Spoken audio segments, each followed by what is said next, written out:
One Piece is in its final saga, and here are 10 characters that could possibly die within this saga. Now, I want to say that I don't think all of these characters will die, but I do think a few of them will, and it's very possible several of them will get beat but won't die. So they'll be like locked up and impaled down or something similar to that. And every character I have ranked here is a really important character to the story, so I don't think there's any way that 10 super important characters die in the final saga. If you take a look at the top 10 deaths in the first 1,000 episodes of the series, number 10 is like Mont Blanc Noland or something. Was he important? Yes, but was he one of the biggest characters in the story? Not so much. But in this list, I have 10 really important characters to the story, and if they die, it will definitely make a big impact in the world of One Piece. Before we get started, I want to thank you guys on the support for the last video. That was absolutely insane, and I'm glad you guys enjoyed it. But enough yapping. Here's number 10. Rayleigh. Rayleigh's a character that I'm not really sure on how he will die. I can see two different options for his death. The first being that he just lives out the rest of his days watching Luffy's success as a proud mentor. Considering he was the one that trained him during the time skip, I could really see that and have Rayleigh see the full circle of what Luffy's extent comes to be by the end of the series. And once Luffy becomes king or whatever happens at the end, we can see Rayleigh die in peace, seeing the new era begin. Now the second is much different. It's that he dies in a battle, and this could literally be anywhere. He could be going to save Luffy or going to save a random kid he met 2 days ago, but I believe if he runs into any crew that's going to go to the extent of killing him, it would have to be the Blackbeard Pirates. So if Rayleigh has a run-in with the Blackbeard Pirates, things could get dicey for him. Number 9 is Garp.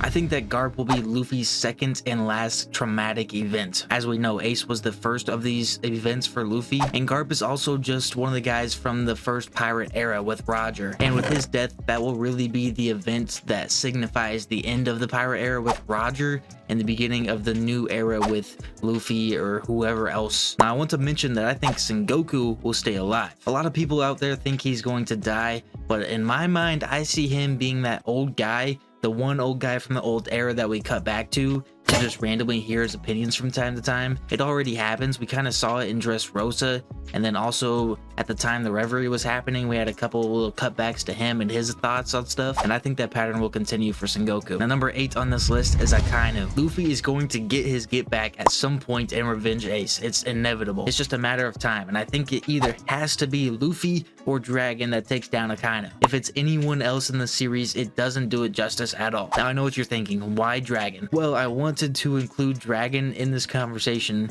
because I feel like Dragon / Sabo, if those are the two that do this, Luffy wouldn't be as mad about it that he didn't get to take him down himself, you know what I'm saying? But that's Akainu. I think Luffy has to take down Akainu, or Akainu could get assassinated by the Gorosei or something. That's a possibility. Number 7 is Mihawk. I feel like Mihawk is pretty obvious to be on this list. I mean, ever since the Baratie, we know that something between him and Zoro is going to go down at some point. And just for the sake of Zoro's character, for him to reach his goal of becoming the world's greatest swordsman, Mihawk has to go down and has to be defeated. It will be an absolutely amazing fight once it finally happens. I cannot wait for that. And I feel like we're going to continually get secrets dropped to us about Mihawk leading up to this fight, because there's got to be something Mihawk is hiding. And with this fight, like Luffy and Akainu, I don't think anyone else other than Zoro can be the one to defeat him, unless we possibly get introduced to some top world government swordsman that takes down Mihawk and then becomes Zoro's new target. But that's very theoretical. Right now, Zoro vs. Mihawk seems pretty set up. Now, number 6 is Dragon. A lot of people think he's going to die, but I don't really see how that happens. I don't fully agree with this, but I still put him on here for a reason. I do believe, I will say, that no pirate can take him down. Any pirate crew, Shanks, whoever it is, I don't think can take down Dragon. I know we don't actually know his strength level yet, but he has to be abnormally strong, guys. If he's not strong, all the build-up over the years would be such a waste to what could be a great character. I will be actually so upset if Dragon is not as strong as we make him out to be. So like I said, no pirate's gonna be the one that takes him down.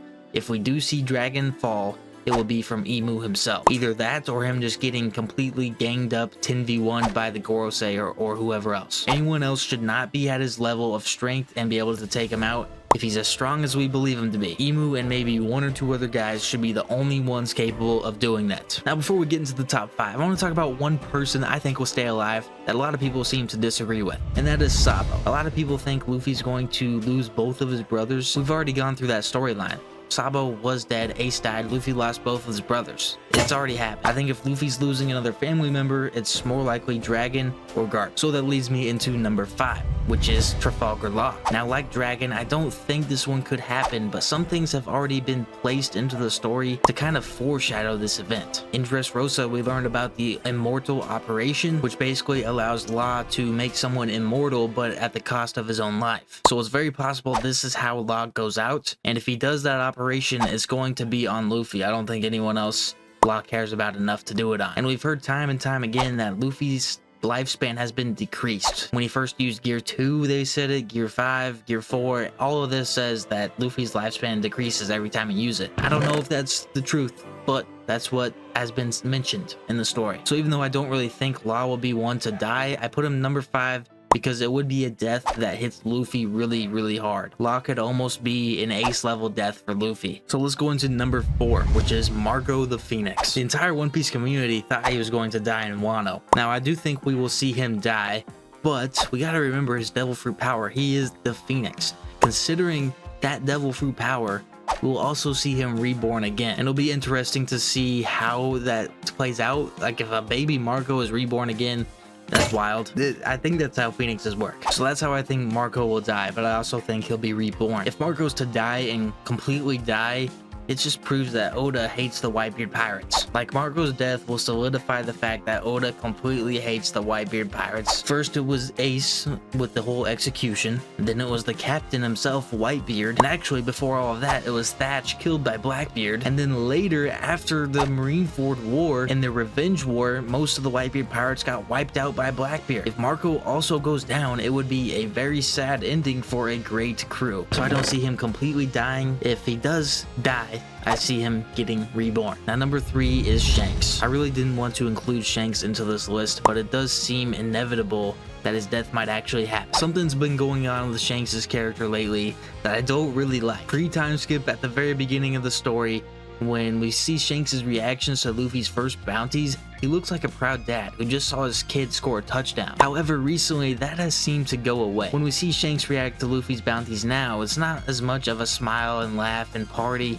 There's maybe a little bit of a smirk in there, but the vibe that I get is that Shanks is more excited than proud. Like, he's excited that Luffy is finally strong enough and finally has become someone worthy of rivaling him. And I know a lot of people out there feel the same way as me because there are countless theories about Shanks giving Luffy the devil fruit on purpose. There's the whole rat-haired Shanks meme. So it's going to be interesting to see how the story plays out. If we were still in pre-time skip, I would tell you that Shanks would be proud of Luffy becoming king of the pirates, but now I don't think Shanks would be. If they met right now, Luffy would be really excited, like seeing an old pal again, but I don't think Shanks would reciprocate that energy. But with all this being said, that means Shanks might have to be taken down in the future of One Piece. Now, number 2 is a man that you're probably expecting to be on this list, and that's Blackbeard. Blackbeard is just a character that I think has to die for the story to end. Whatever the ending might be, I assume it'll at least be a positive ending for Luffy. I'm hoping. If it's a sad ending for Luffy, that'd be a terrible way to go out. But if it's a positive ending and Blackbeard is still on the prowl at the end of the show, and even at least locked up in prison,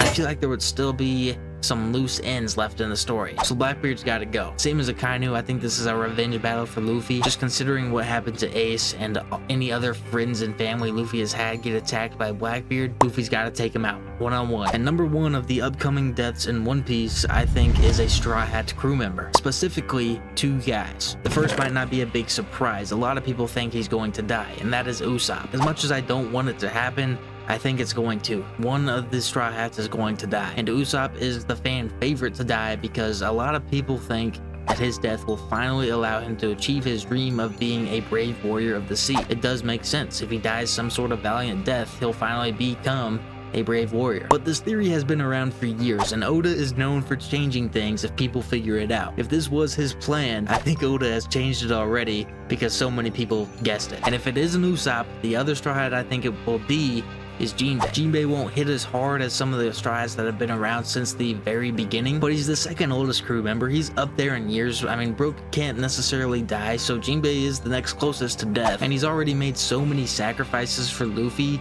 that him making one more final sacrifice to save the crew or something isn't out of the question. Those are my top 10 upcoming deaths in One Piece. If you agreed with my list, let me know. Like I said, I don't think everybody on this list is going to die, but at least a few of them probably will. See you guys next video.